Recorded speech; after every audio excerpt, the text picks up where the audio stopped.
জন্মদিনে এইভাবে সারপ্রাইজ পাবো আমি তো ভাবতেও পারিনি। শ্বশুর বাড়িতে এবার আমার প্রথম বার্থডে, আর প্রথম বার্থডেতে সবাই এত সুন্দর করে আমাকে সারপ্রাইজ দিল। আমার হাজবেন্ড আমার বার্থডে দিন বিকালবেলা বলছিল বাইরে একটু ঘুরতে যাব, তাই আমি নতুন একটা ড্রেস বের করছি, নতুন স্যান্ডেল, এগুলো আমার বার্থডে বলে কথা। তাই বিকালে সে বললো আমাকে বাইকে করে একটু ঘুরতে নিয়ে যাবে। প্রত্যেকবারই আমার বার্থডেটা সেলিব্রেট করা হয়, কোনোদিন যদিও সারপ্রাইজ পাইনি, তবে নিজেই নিজের বার্থডেটা সেলিব্রেট করি। প্রত্যেকবার সুন্দর সুন্দর ড্রেস নেওয়া হয় বার্থডের জন্য, বাট এইবার তেমন কিছুই করা হয়নি। এই ড্রেসটা বাড়িতেই ছিল, তাই সুন্দর এই ড্রেসটা পরে ফেললাম। জন্মদিনের দিন ঘুরতে যাব, তাই একটু সুন্দর করে সাজুগুজু করতেছি আর কি।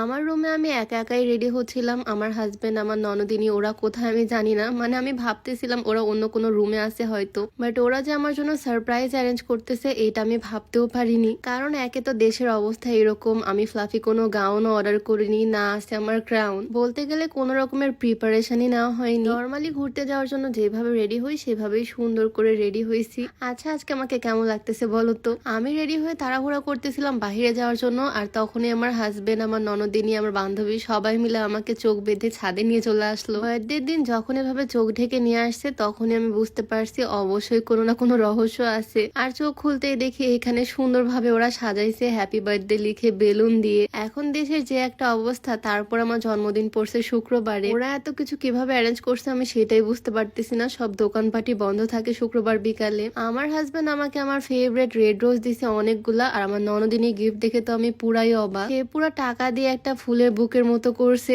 দুই ভাই বোনের গিফটই আমার কাছে অনেক পছন্দ হয়েছে। টাকার এই বুকেটা ও নিজে হাতে বানাইছে, কত কষ্ট করে বানাইছে সে আমার জন্য এটা। আমার হাজবেন্ডের বার্থডেতে আমি ওকে যেভাবে সারপ্রাইজ দিয়েছিলাম কিছুটা সেই রকমই ট্রাই করছে ওরা। আমার বান্ধবীও আমার জন্য রেড রোজ আনছে। আমার যেহেতু গোলাপ ফুল অনেক পছন্দ, ওরা সবাই জানে। আমার পছন্দের চিপস, কেক সবকিছুই নিয়ে আসছে ওরা। আর আজকে যেহেতু আমার বার্থডে, তাই মাথার উপরে বার্থডে মুকুট লাগাই দিছে। ক্রাউন নাই তো কি হয়েছে, পেপারের ক্রাউনটাই না। কেকটা খুলতে দেখি লাভ শেপের একটা কেক, সুন্দর করে লেখা হ্যাপি বার্থডে বিবি জান। কেক দেখে তো আমার মনটাই ভালো হয়ে গেল, বাট এই সময় শুক্রবারে কেক কিভাবে ম্যানেজ করছে আমি সেটাই ভাবতেছি। এই স্পার্কেল লাইট জ্বলার সাথে সাথে দেখো জাস্ট আমার রিয়াকশন, পুরাই ভয় পেয়ে গেছি একদম। যদিও একদম ছোট্ট একটা সেলিব্রেশন, ছাদে শুধু কাছের মানুষদের নিয়ে, তারপরও আমার ভীষণ খুশি লাগতেছে, কারণ এই বার্থডেতে আমি কোন রকমের সেলিব্রেশন আশাই করিনি। ওরা যে আমার জন্য এত কিছু করছে এতে আমি ভীষণ খুশি। এইরকম ভাবে বার্থডে এর আগে কখনো সেলিব্রেট করিনি। সবসময় বাসা ড্রয়িং রুমে সাজানো হয় বা বাইরে কোনো রেস্টুরেন্টে সেলিব্রেট করা হয়, কিন্তু এই বার্থডেটা বলতে গেলে আমার লাইফের বেস্ট বার্থডে। আমার ননদিনী কষ্ট করে এই গিফটটা আমার জন্য বানাইছি, আর এই টাকাগুলো আমি খুলে খুলে ফেলতেছি। এই সবগুলো নোট আমি ভাঁজ করে করে আমার ব্যাংকের মধ্যে রাখবো।